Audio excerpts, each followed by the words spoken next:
El ayer, el hoy y el mañana no se suceden, sino que están conectados en un ciclo infinito. Hay un asesino entre nosotros.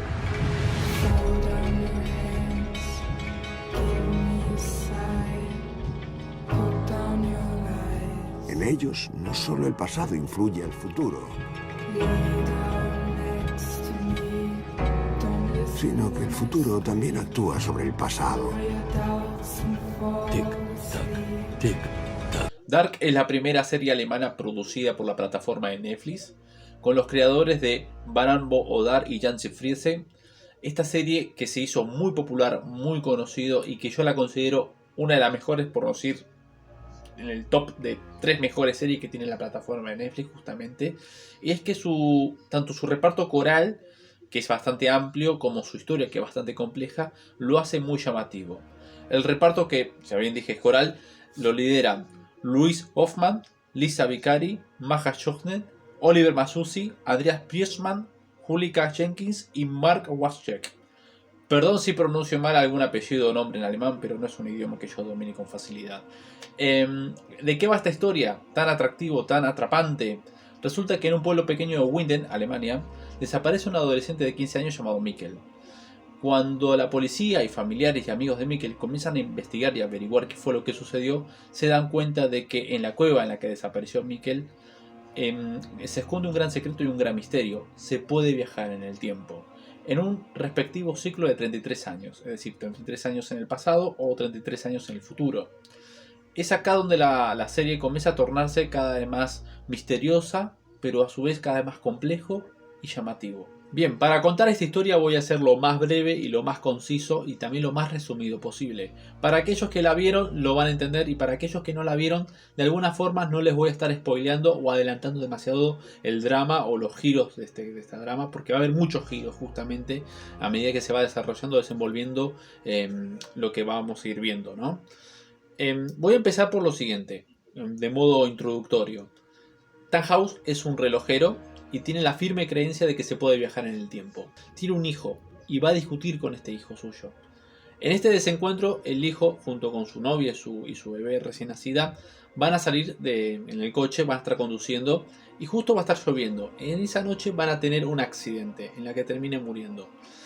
Tannhaus, en su dolor y en su duelo por la pérdida de su hijo, va a comenzar a construir una máquina del tiempo que le permita, o él tiene la idea o la creencia de que le va a permitir viajar en el pasado y así evitar que su hijo muera.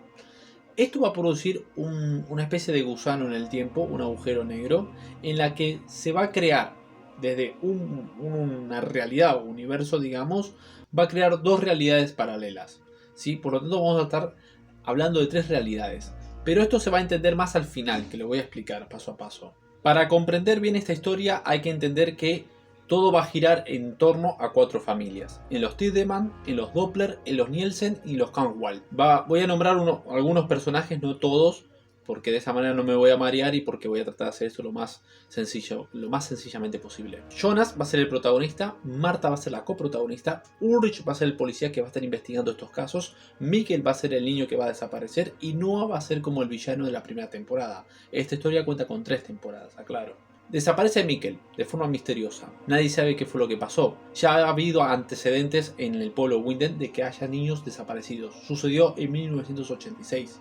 Estamos en el año 2019 y lo que se cree es que algo raro está sucediendo. Y lo primero que se sospecha, o lo lógico que la policía va a comenzar a sospechar, es que hay un asesino. Que hay alguien que secuestra niños y los asesina. En medio de la investigación, a Jonas le llega un mapa. Un mapa muy misterioso que lo va a llevar a un punto en la cueva en la que desaparece Mikkel en aquella noche, en lo que se va a encontrar con un túnel. Ese túnel va a haber una puerta. En esa puerta va a viajar en el tiempo. Acá es el primer misterio, el primer giro que vamos a notar. Una desaparición de un niño y todo va a girar en un entorno policial. Poco a poco nos va llevando, nos va empujando a lo que en realidad es una serie fantástica o de ciencia ficción. Jonas logra viajar en el pasado. ¿Qué sucede? Es que estos viajes tienen que ver con un ciclo de 33 años, estrictamente 33 años. Primero va a viajar en el pasado. Por lo tanto, del 2019 pasamos a 1986. Es ahí donde está Mikkel. La primera gran sorpresa o el primer gran giro de toda esta historia es que Mikkel, que vendría a ser el hijo menor de Ulrich, el policía que está investigando esta historia, que es el hermano menor de Marta, que va a ser la coprotagonista de esta historia, Jonas se va a enterar que Mikkel, ese pequeño, ese nene, es ni más ni menos que su propio padre. Y esto es lo que nosotros vamos a nombrar o vamos a llamar una paradoja del tiempo. Es decir, a medida que vamos viajando en el pasado y las personas del presente se van entremezclando con la gente del pasado, notamos que va a haber paradoja en el tiempo en el sentido de que va a haber hijos que ni más ni menos va a ser tu propio vecino o incluso va a haber una paradoja del tiempo que tu propia madre va a ser tu propia hija y así sucesivamente. Sé que suena complejo, suena que es un quilombo todo esto que estoy diciendo, pero a medida que vamos desarrollando la historia se va a entender cada vez mejor. A ver, entonces, entendemos que el vecino de Jonas, que es un nene de 15 años, mucho más joven que Jonas, es su propio padre. ¿Por qué? Porque lo ve con su madre en la versión del pasado. Entonces, cuando Jonas quiere rescatar a Mikkel de esa situación, va a aparecer otro personaje que es Jonas versión del futuro y lo va a detener y le va a decir que no lo haga porque en caso de que Mikkel no conozca a su madre, él no va a existir y su existencia tiene mucho sentido y mucho peso, su protagonismo en esta historia es notable y por eso tiene que dejar que su padre quede atrapado en el año 1986, conozca a su madre y de esa forma desarrolle la historia que todos conocemos. Esta es la primera gran paradoja del tiempo. Por lo tanto, Marta, que vendría a ser la hermana mayor de Mikkel, la coprotagonista de esta historia, que Jonas está enamorado de ella, es ni más ni menos que su propia tía. Entonces, al estar enamorado de su tía, le entra lo lógico, lo normal, que sentimientos encontrados y no saber bien qué hacer, porque Jonas va a lograr viajar de nuevo en el presente. Y claro, aún sabiendo todo esto, lo que ha visto en el pasado, va a comenzar a ver el presente con otros ojos y con otra mirada. Y va a entender que Ulrich, el policía, que es a su vez el amante de la madre de Jonas, es su abuelo. La historia va a estar justamente, una de las cosas más enriquecedoras de esta serie, es la complejidad en las relaciones en los personajes entre sí. Bien, la historia va a seguir girando en torno a estos viajes en el tiempo. No solo Jonas va a estar viajando en el tiempo, es que esta noticia se va a ir vulgarizando porque va a aparecer uno de mis personajes favoritos, que es Noah. Noah es un hombre que está disfrazado de cura. Él no es cura, pero utiliza esa vestimenta como para disfrazarse y va a estar manipulando o utilizando a otras personas a que hagan lo mismo, que viajen en el tiempo. A medida que más personas van viajando en el tiempo, la historia va teniendo cada vez más paradojas, justamente, y va a suceder esto que sucedió. Entre mezclarse con gente del pasado y del futuro, va a haber hijos en el que, sin que se den cuenta, se terminan siendo todos parientes entre sí. Ulrich también logra viajar en el pasado, pero Ulrich viaja en 1953, o sea, mucho más anterior a 1986. ¿Qué pasa? En aquella época también desaparecieron niños. Ulrich piensa y sospecha que Helger, que es un personaje muy secundario, él es el responsable de que los niños desaparezcan. Y su intuición no falla, es así. Es que Helger es un peón que utiliza el Noah porque hay una máquina del tiempo que no está perfeccionado. Y utilizan niños como experimentos para andar viajando en el tiempo. Lo que vamos a notar es que hay otra máquina más en el tiempo, que lo utiliza el Jonas del futuro, que es mucho más mayor. Jonas del futuro va a viajar en 1986 para encontrarse con Tannhaus, el relojero. Este es el hombre que escribió un libro sobre los viajes en el tiempo y fue el creador de una de las máquinas del tiempo. Entonces, ¿qué entendemos? Que hay dos máquinas del tiempo, una que no está perfeccionada y otra que necesita de un líquido, que esto se va a explicar en la serie de por qué la cueva tiene mucho que ver y por qué justo está al lado de una planta nuclear. Es que este líquido justamente se ubica ahí, y este líquido es lo que permite viajar en el tiempo. Una cosa pegajosa, color negro. Tannhaus se encuentra con una máquina, él recuerda que alguien ya muchos años anteriormente le dio algo parecido, una especie de plano para que cree una máquina del tiempo, pero mucho no lo entendió. La primera temporada va a estar centrada en eso. Noah vendría a ser el villano que manipula y controla a otras personas y los incita a viajar en el tiempo para que este bucle o este ciclo comience a repetirse entre sí.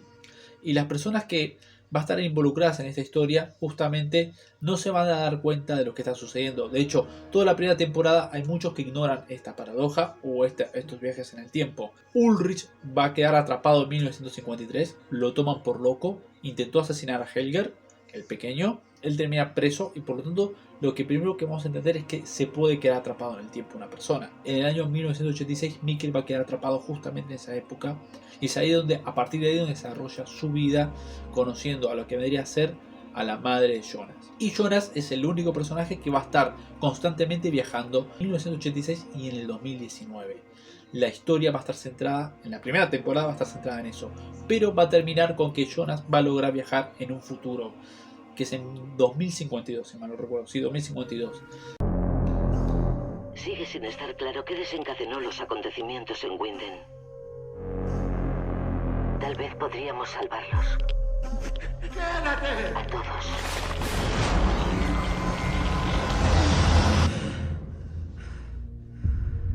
¿Dónde comenzó todo? La misteriosa desaparición de un joven en el pequeño pueblo de Winden. ¡Mikel! ¿En el futuro? ¿En el pasado? ¿O todo está conectado en un bucle infinito? Bien, en esta segunda temporada vamos a comenzar con que Jonas quedó atrapado en el año 2052, en un futuro bastante apocalíptico. De esta forma, lo que vemos es que Jonas logra viajar en el pasado, pero no regresa en el año 2020, donde está recurriendo el presente, por así decirlo, sino que viaja a 1921. Acá va a conocer a un Noah mucho más joven, que está construyendo dentro de la cueva ese túnel que te permite viajar en el tiempo. Se va a encontrar con una puertita cuyas siglas son Sigmundus. Yo después voy a explicar lo que es el Sigmundus. En esta época Jonas va a conocer a un personaje que va a cobrar realmente importancia y que es el antagonista de toda esta historia, que es Adam. ¿Y quién es Adam? Otro giro impresionante de esta historia es que Adam es ni más ni menos que el Jonas del futuro, pero mucho más anciano y con la cara toda quemada.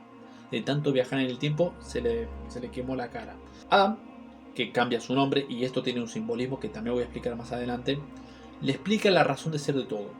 Le explica cuáles son los misterios del tiempo y que el tiempo es como el tiempo vendría a ser como Dios, por así decirlo. Que el destino es irreductible e infalible y que por más que queremos evitar un acontecimiento, lo que estamos haciendo es provocarlo. Así, todo lo que le dice Adam a sí mismo, al Jonas más joven, por así decirlo, es que quiere evitar un apocalipsis que va a suceder en el año 2020, el 21 de junio del 2020, ni más ni menos. Con esta misión y con estas declaraciones y con todo lo que Jonas vio, va a viajar en el 2020. Lo que vamos a ver también, y un dato a tener en cuenta, es que en el año 1921 hay otra máquina del tiempo mucho más perfeccionada que te permite viajar en el momento que quieras, sin estar atrapado en el ciclo de los 33 años. Jonas viaja de nuevo en el 2020, le cuenta todo lo que vio, le confiesa a Marta que su historia de amor, porque ellos dos están enamorados, no puede ser porque Marta es ni más ni menos que su tía y que él es su sobrino, y como que eso es muy incestuoso y como que no. Así que Catherine, que vendría a ser la madre de Marta y la esposa de Ulrich, quiere respuestas. Su hijo está desaparecido, su marido está desaparecido, Jonas logra regresar y no entiende nada, nadie entiende nada realmente en esta historia. Catherine se entera de que sí existen los viajes en el tiempo, aunque no lo pueda creer, es así. El Jonas del futuro, el intermedio, ¿por qué tres Jonas? El más joven, el más adulto y el anciano que vendría a ser Adam. Le entrega, o mejor dicho, le cuenta a su madre lo que serían los viajes en el tiempo. La madre roba la máquina de Jonas y viaja en el tiempo. Y viaja ni más ni menos que a 1953. Y en 1953 va a conocer al oficial de policía con el que finalmente van a tener una hija. O sea, Jonas va a tener una hermana, que también va a ser una paradoja del tiempo. Esto es un dato para tener en cuenta más adelante. Y lo que vamos a cobrar acá más sentido es que va a aparecer otro personaje que también va a tener mucha importancia, que es Claudia. Claudia fue la primera directora de la planta nuclear, que tiene una hija llamada Regina. Lo que quiere Claudia es salvar a Regina porque ella ve en los viajes en el tiempo que Regina va a sufrir de cáncer. Queriendo evitar la muerte de su propia hija, Claudia, que va a ser iniciada por el propio Jonas justamente en los viajes en el tiempo, busca a través de esto entender cuál es el misterio de los viajes en el tiempo y de qué forma, de qué manera puede lograr evitar que Regina muera de cáncer. Este es un dato a tener en cuenta porque Claudia tiene un diario cuyas hojas contienen lo que puede llegar a suceder en un futuro mucho más próximo. Noah está buscando esas hojas, Noah está buscando el diario de Claudia con estas revelaciones a pedido de Adam. Finalmente Noah asesina a Claudia y le roba las páginas. En esas páginas Noah se entera que su hija no tiene salvación. Algo con el que Adam le ha mentido, le ha dicho que sí tiene salvación. Y Noah se da cuenta de que Adam finalmente lo ha estado mintiendo y manipulando todo este tiempo para sus propios beneficios. Noah viaja a encarar a Adam, pero Adam le dice que nadie puede evitar el destino, nadie puede evitar lo que puede llegar a suceder en el futuro, que estamos atrapados en ello. Noah muere, asesinado por su propia hermana, ni más ni menos. Lo que va a terminar sucediendo en esta segunda temporada es que Adam es el verdadero antagonista de todo esto.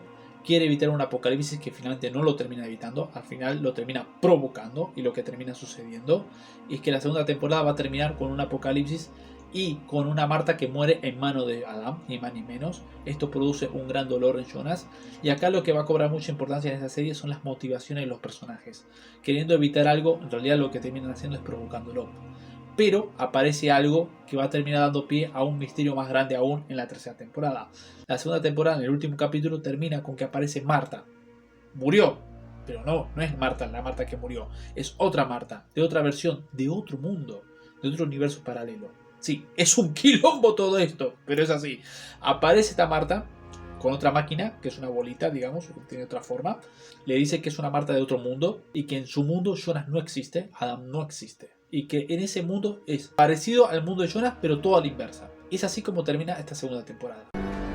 Todo se repite, porque ninguno de nosotros está preparado para renunciar a lo que más quiere. Necesito conocer la verdad. ¿Por qué estoy aquí? El apocalipsis de su mundo también se produce en el nuestro. ¿Tú te crees todo esto? ¿Que van a morir todos? Debemos evitar que todo llegue a pasar. ¿Y si solo puede haber un mundo? Un mundo sin ti. ¿No es eso lo que querías? No podemos escapar de nuestro destino. ¿Qué más quieres de mí? Bueno, recuerdan que Adam supuestamente quiere evitar el apocalipsis, que no lo termina evitando, sino más bien provocando. En el mundo paralelo, en el mundo de Marta, también sucede el apocalipsis, pero Marta quiere conservar su existencia, a diferencia de Adam, que quiere dejar de existir, porque Adam tiene la creencia de que si él deja de existir los viajes en el tiempo. Entonces, lo que va a hacer Marta en realidad es querer conservar su existencia, porque ella tiene un hijo, que es el único personaje que no tiene nombre y que siempre aparece como un anciano, un joven y un niño. Este hijo es fruto de una relación que tuvo con Jonas, pero no es la Marta del mundo de Jonas, es la Marta del otro mundo. Entonces, el hijo entre Jonas y Marta es la conexión entre un mundo y otro mundo. Es el puente, digamos, entre el mundo de Adán y el mundo de Marta. Que en este mundo Marta se cambia su nombre a Eva. Otro simbolismo que voy a explicar más adelante el porqué. ¿Se acuerdan de lo de Sic Mundus? Bueno, Sic Mundus es una logia, es una especie de sociedad secreta que son los viajeros en el tiempo. Y que son los que permiten que esto justamente suceda. Que el drama de estos viajes en el tiempo se produzca. Los viajeros en el tiempo, lo que lo conforman, aparte de Noah y de Adam, es el propio grupo de amigos que tiene este Jonas de joven. Es Bartos, es Magnus y el resto del grupo de amigos y de vecinos que están conformados en el pueblo Windham. Bien, en el mundo de Marta sucede exactamente lo mismo. En realidad la serie, recién en la tercera temporada, vamos a comprender que hay una especie de guerra de influencias entre el mundo de Adam, que quiere dejar de existir, y el mundo de Marta, que no quiere dejar de existir. Entonces hay una especie de guerra entre conservación y transformación. Todo ese quilombo entre ida y vuelta de un mundo y otro mundo. Sí, lo que quería explicar también es que por qué no muere Claudia, si finalmente Noah le había pegado un tiro.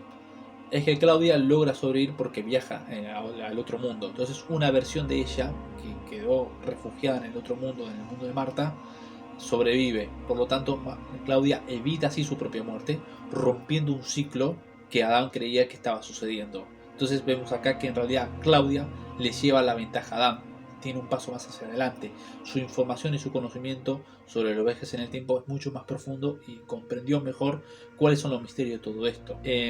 Claudia es la que entendió que en el momento del apocalipsis va a haber un lapso de segundos en el que se puede viajar de un mundo a otro, e incluso tiene la teoría, y es acá el gran secreto que yo creo que Adam quería averiguar en el diario secreto de Claudia, es que hay un tercer mundo aún, que se llama el origen. Esto de Sic Mundus tiene una historia bastante larga. La familia Tannhaus, todo va a comenzar con un hombre que está ciego, que cree fervientemente en los viajes en el tiempo y cree en las personas que viajan en el tiempo, que es el que fomenta la creación de la primera creación de una máquina que viaja en el tiempo allá a finales del siglo XIX. Es acá donde vamos a ver a Jonas y al resto del grupo atrapado en esa época, queriendo construir la primera gran máquina que se pueda viajar en el tiempo. Y justamente es lo que va a producir quemaduras en el cuerpo de Jonas. Esta es la razón de ser por qué Adam tiene esa cara desfigurada.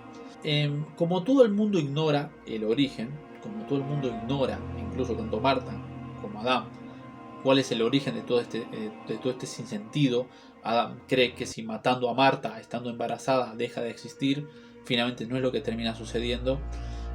Marta al final cree que conservando su hijo, conservando su existencia, las cosas pueden llegar a mejorar, y algo que finalmente no termina sucediendo, y todo se repite cíclicamente en un bucle sin parar, de manera eterna e infinita. Aparece Claudia confesándole a Adam qué es lo que termina realmente sucediendo, que el origen existe y que no es el mundo ni de Adam ni de Eva, de Marta. Ese mundo del origen es de... ¿Se acuerdan cómo comencé todo esto? Con Tannhaus, el relojero. Envía tanto a Jonas como a Marta a ese tercer mundo, a esa tercera realidad. Tanto Jonas como Marta lo que quieren evitar es que el hijo de Tannhaus muera. Si evitamos que el hijo de Tannhaus muera, Tannhaus no va a tener motivos de crear una máquina del tiempo. Sin esa máquina del tiempo no se va a producir un agujero negro, y sin ese agujero negro no se va a producir estas dos ilusiones, porque en realidad hay una sola. Los otros dos, el mundo de Adam y el mundo de Marta, son ilusiones. Es el reflejo de una verdad o de una realidad superior. Entonces es acá donde la historia concluye y termina. Yo me salté un montón de detalles importantes, ¿sí? Entiendan esto. Traté de ser lo más conciso posible. Jonas y Marta van a evitar la muerte del hijo de Tannhaus. Esto va a producir que Tannhaus no crea la máquina del tiempo y no se produzca ningún agujero negro, ni tampoco se crea estas dos ilusiones. Entonces todo va a terminar con que tanto Marta como Jonas dejan de existir, y los únicos personajes que van a existir realmente son aquellos que no son producto del paradoja del tiempo. Es acá donde termina la historia, y es acá donde yo quiero comenzar a explicar algunos simbolismos o mensajes ocultos que ha dejado esta serie. Bien, esta serie deja varios mensajes y varios simbolismos que están muy relacionados con el esoterismo y el ocultismo. Por ejemplo, el nombre Jonas. Jonas es un personaje bíblico, aparece en el Antiguo Testamento. Jonas es alguien que lucha consigo mismo, que lucha con su propio destino y termina siendo atragantado por un pez, que luego de un periodo ese pez lo termina escupiendo. Pido por este pez, sale con conocimientos ocultos, con conocimientos sagrados. Entonces vemos que en la serie Jonas, el personaje, lucha consigo mismo, lucha con su propio destino, es atragantado por un pez, es decir, por el tiempo, y a medida que va viajando en el tiempo va siendo escupido, y que de esa forma va teniendo conocimiento de lo oculto o de lo sagrado. Otro nombre bastante particular es el de Noah, que justamente se disfraza de cura, que tampoco escapa a esto al azar, o tampoco es capricho de los creadores. Hay un mensaje justamente. El cura normalmente es alguien que está iniciado, es alguien que conoce lo sagrado y lo oculto. Noah, que es el Noé, ¿no? El Noé bíblico, que es aquel que busca salvar o conservar a toda la humanidad, los diluvios y demás. El verdadero nombre de Noah en la serie es Jano. De hecho, el Noah es una alteración del nombre Jano. Jano para el Imperio Romano tenía otra concepción.